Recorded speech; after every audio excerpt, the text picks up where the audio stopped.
So, hello mga my loves. Gagawa tayo ng simple gift para sa mga guro ng aking mga anak. So, ayan. Ito nga pala yung mga, ayan. Ayan ang aking mga binili. Ito, paper. Para sa mukha.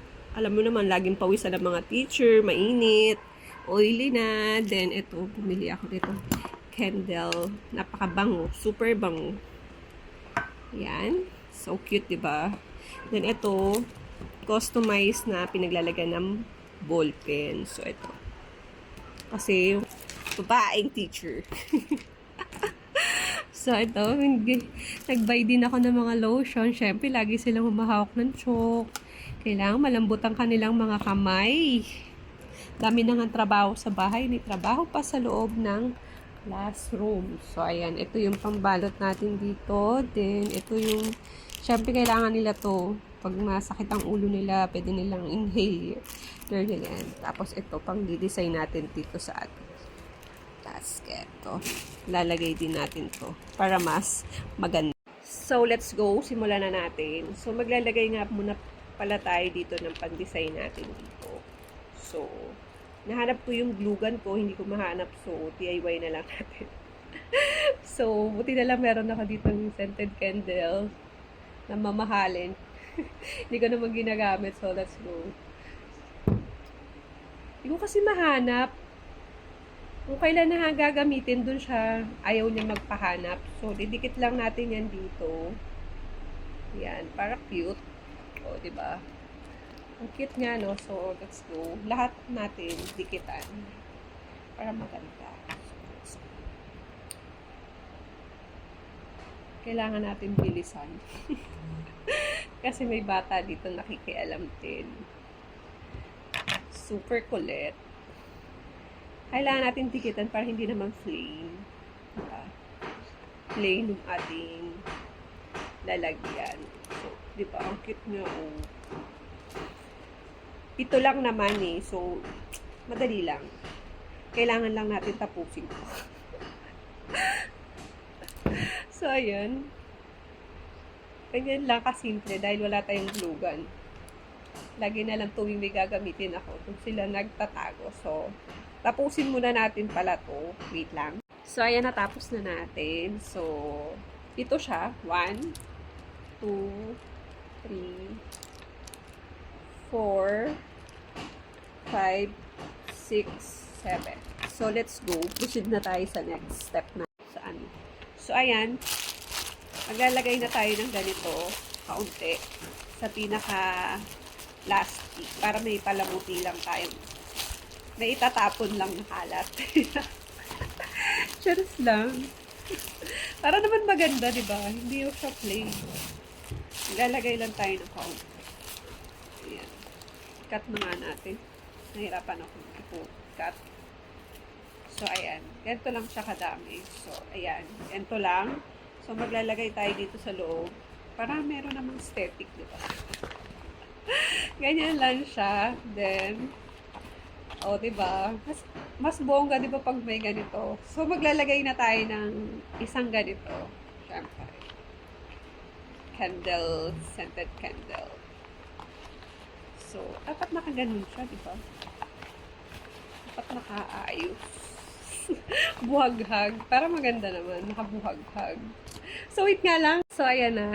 Nasatisfy na ako. So, next naman natin ilalagay itong isang lotion, hand lotion. Then, maglalagay tayo ng isang this one para sa kanilang oily face.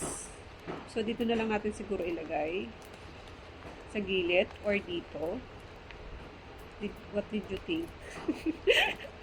Ganyan na lang para maganda. Tapos, next, maglalagay tayo ng wait lang. Stay put. Diyan lang. So, maglalagay tayo isang inhaler. So, So, ayan. Open na natin. Natutuha lang tayo ng isa. Dito na pala. Open na pala. So, maglalagay tayo ng isa dito. So, ayan. Yan, oh. So cute. Tapos, yan natin lagay. Then, yung gagawin nating ball pen. Just wait lang, guys. Aray ko, kagat ako ng lamok. So, ingat kayo mga may lamok kasi malamok. So, ganito lang yan. Ito yung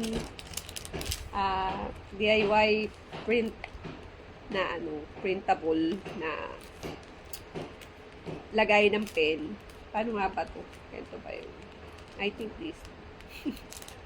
Kinain ng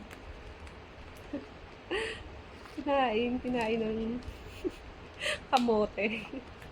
So, ayan, ang cute niya, oh. Ayan. So, best teachers ever. So, ilagay na natin sa pinaka-plastic niya.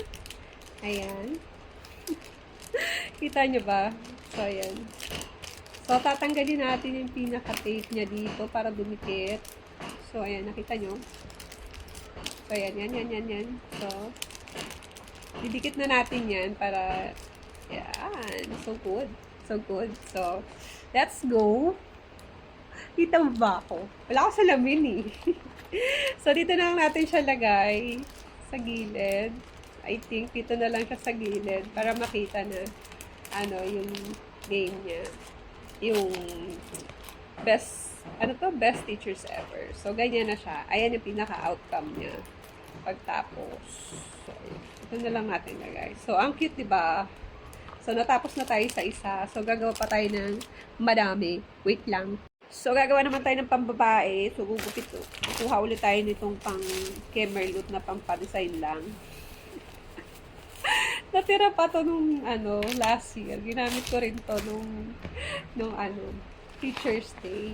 So, may natira pa ako. Sabi ko nga alam ko meron pa akong mga pa-Kemerlut sa design. So, maglagay tayo ng another scented candles. So, ayan. Ngayon tayo, pambabae naman yung gagawin natin. So, ayan. Diba? So cute. So, lagyan natin siya ng isang tanggal ng pawis.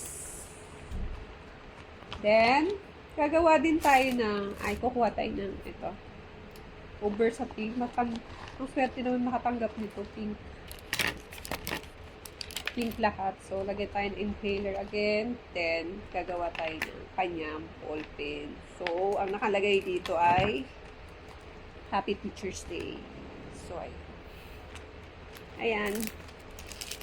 Lagay tayo. So, naman tayo? Baka kainin na naman tayo ng kakamutihan. Sus, huwag ka naman magkamali kasi wala akong extra. Ayan. So cute. So, lagay na natin sa kanyang packaging. Packaging talaga, kanyang packaging. So, ngayon nalaglag pa. So, tanggalin na natin yung pinakadikit niya. Yan. So, dikit na natin. Ito ay para sa babae. Baka magkamali. So, ayan. Finish. So, tapusin ko muna to at papakita ko sa inyo pag natapos na. So, ayan.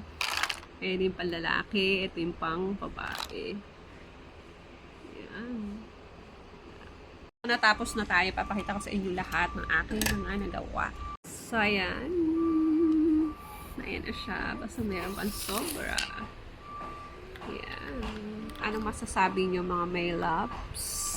So, finally, natapos na natin ang ating simpleng regalo sa ating mga guro ngayong Teacher's Day. Sana magustuhan ng mga guro ng aking mga anak. So, gusto ko lang sana batiin yung mga teacher ng Happy Teacher's Day at saludo po ako sa inyo sa katalinuhan, kasipagan at sa pagiging mahaba ang pasensya sa makukulit at maiingay ng mga bata at sobrang na-appreciate ko po kayong lahat. Happy Teacher's Day po everyone! Bye!